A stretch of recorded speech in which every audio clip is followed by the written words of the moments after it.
Well, the U.S. Surgeon General is pushing for a cancer risk warning label on alcohol. The recommendation comes as part of a Health and Human Services report that just released today, showing a direct link between drinking and at least 7 types of cancer. News Channel 8's Nicole Rogers spoke with a Bay Area physician and joins us now live in Tampa. Nicole, this is concerning to say the least.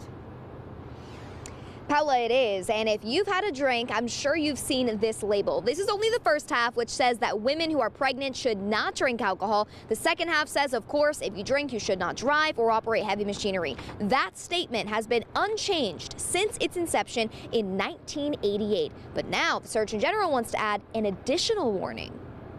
Jen M. says her relationship with alcohol started at just 11 years old. After that, M says she drank socially for years. And then it got to a point where it was out of control. It cost me everything, multiple times, including my freedom at times, including my children at times. Alcohol can have these adverse effects, and that's common knowledge. But what the U.S. Surgeon General is saying is it's not as common knowledge that there is a direct link between alcohol and cancer.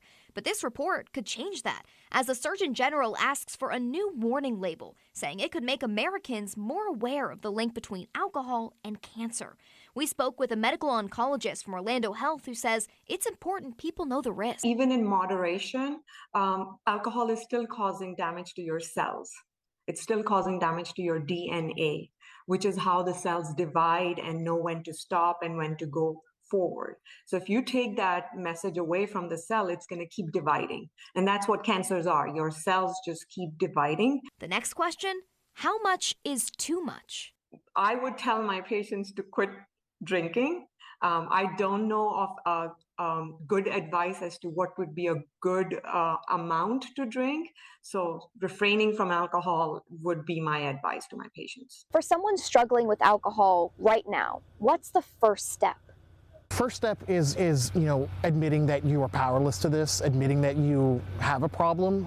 Second step is reaching out to a community liaison like myself, another treatment program, and getting help. M says she hit rock bottom, but that wasn't the end of her story. And she says it doesn't have to be the end to yours either. One of the biggest struggles was that it is so sociably acceptable, and having to learn how to, make that surrender and be confident in that surrender.